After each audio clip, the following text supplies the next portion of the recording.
is difficult for us. Amen. The Bible says, bring an offering. Give God the glory due him by bringing an offering. Amen. All these things you see happening in the church was nobody started it one day just like that and became a law. It is the instruction given by God. And when God gives an instruction, let's learn to obey them. Praise the Lord. Hallelujah. Let us also look at Psalm 96 verse 8. Psalm 96 verse 8. Quickly.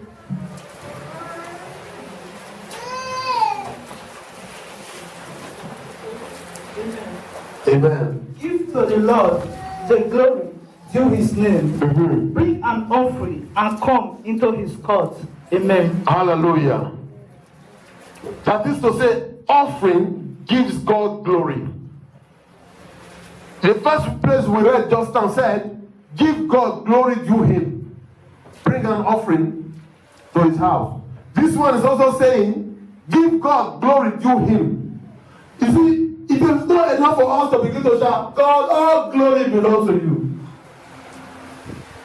Are you sure? If you are sure that all glory belongs to him, then you will give him an offering. Praise the Lord. Hallelujah. It is not enough to shout, all glory belongs to you. That is why it is not good to come to the house of God empty. Bring something worth glorifying God with. And mind you, whatever you are giving does not go to God. It comes to you. See, when people say what goes around comes around, do you know what that means? That's what the Bible also says. Give, and it shall be given unto you. This that you are giving to God, because God is everywhere, he multiplies them and returns them back to you. So don't think you are helping God by giving an offering. What you are just doing is helping to grow his churches and also blessing yourself. Amen. Because it is only God that can multiply. Amen. So whatever you give unto God, he will multiply in Jesus' name. Amen. The same with your tithe. Like I said earlier. The minister said, the tithes, the money that you have, has passed through so many hands. Hands of occult people, hands of ritualists, hands of ISIS, hands of all the bad, ugly people you can think about. And for that money not to be bad in your hand also, for that money not to bring you joy, bring you happiness, you must give God's own so that the 10% will anoint the remaining 90% with you. Amen. Because it is through that 10% that God will use to anoint the 90% that is with you, so you can make good use of faith. Amen. So when you refuse to give that one thing, don't blame God for whatever comes after. Amen. Because I've heard many people saying, I don't know how my money just goes. It's not as if I'm not working, but I am not seeing anything. Amen.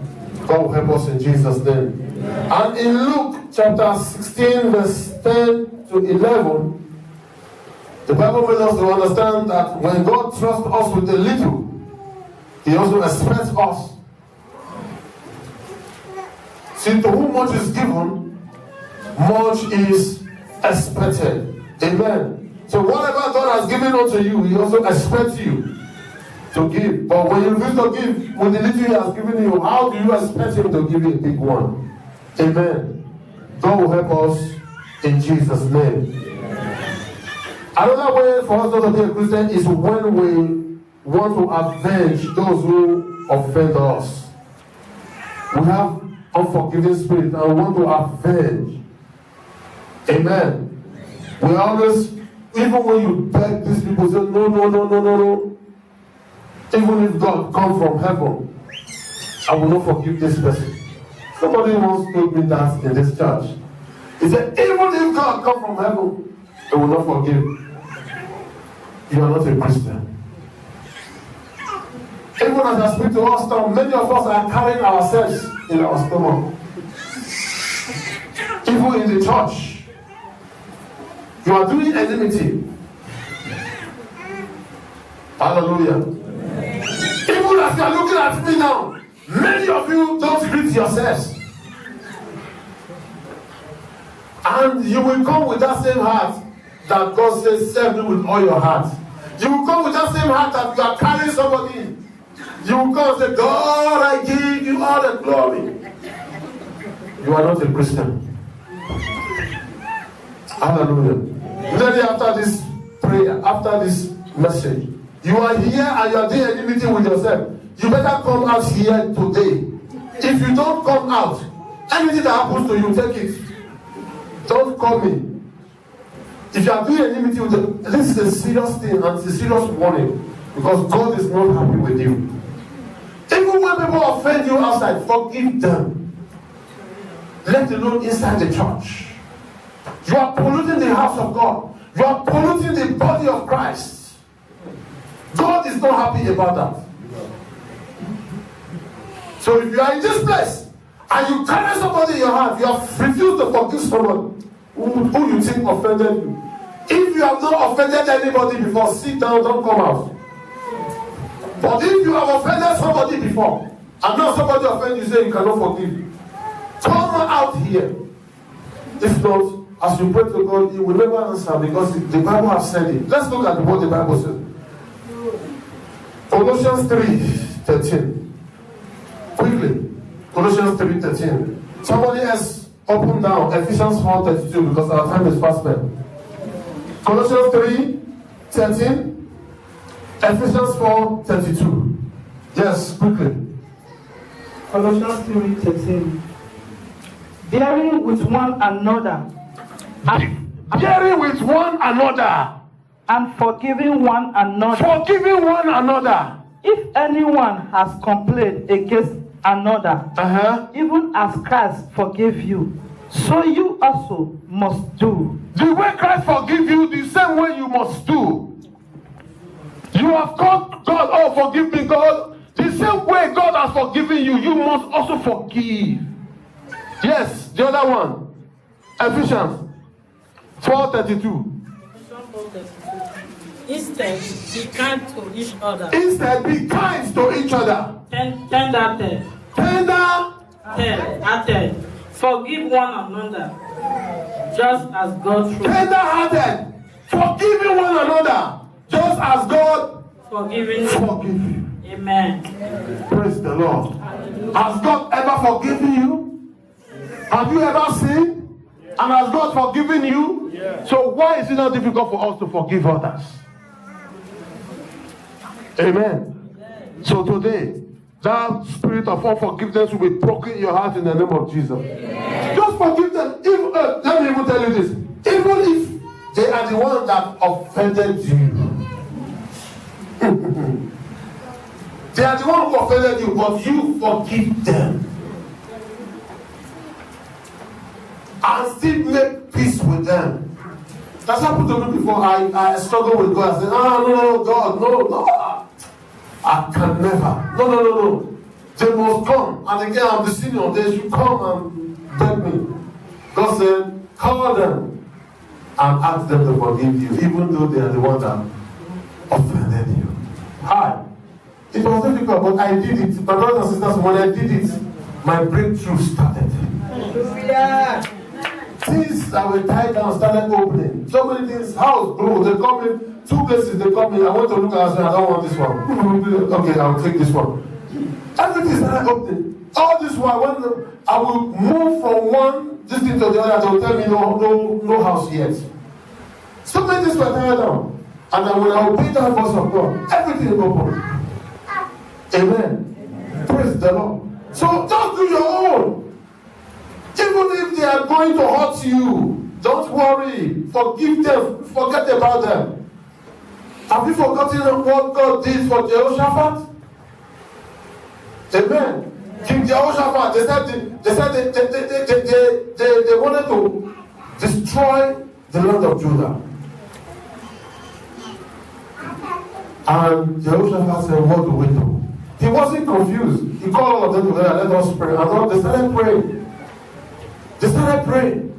And God spoke through one man, Jahaziel, and said, tell my son Jehoshaphat that it is not his fight. Hallelujah. He says it's not his fight, but my fight. God took that fight. 2 Chronicles 20 verse 15. God took that fight for him.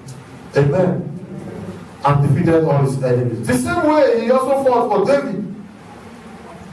Amen. David, the Bible says, vast armies, they came, they destroyed, set on fire the land, and took David's wives and children, all of them. So they said that the men were angry with David for taking them out to fight. Before they came back, this thing has come to take all their wives and children. David inquired from the Lord, God, what do I do? God said, go and overtake.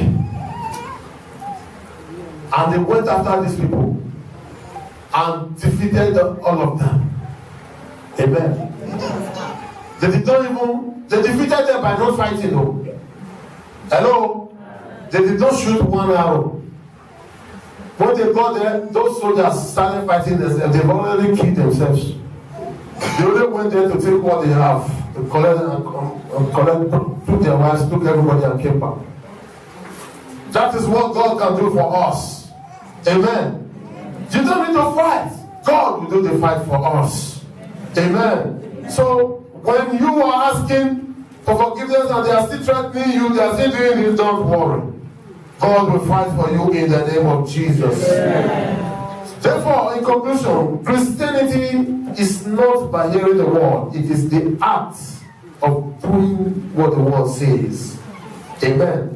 That is to say, it is not theoretical, it is practical. Christianity is what you practice, it's a way of life. Amen.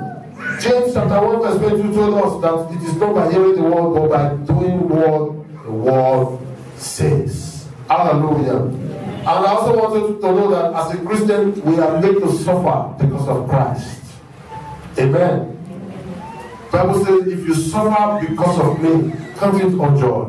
Read that in 1 Peter chapter 4 from verse 14 to 19. Read that on your own, and I know God will direct you more in Jesus' name. Amen. So we must all be Christians, not by words, but by action. Amen.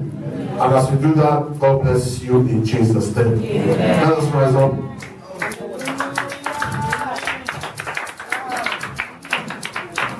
So if you are here quickly, we want to pray with you. Now here quickly, and you know you are making enmity with yourselves, come out quickly. Let's pray with you before we move ahead. Amen.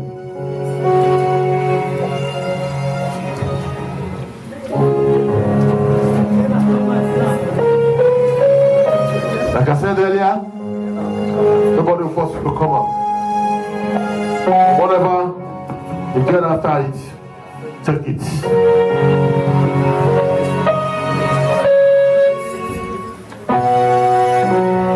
Shkarimo siribari, lema kabo shiriba sikeboshi. Leba brasikeboshi ribalansi, likebosh andara asila boshi, malika boshi darabasi, lika brose terema kandali boshi. Lebra sika mosiri bashandara bamuri. Lebra shike mosekeri mari bari. Askere ondari bashiri bari. Labore mosiri. Are these all the people? You have carried somebody in your heart. You have refused to forgive that person.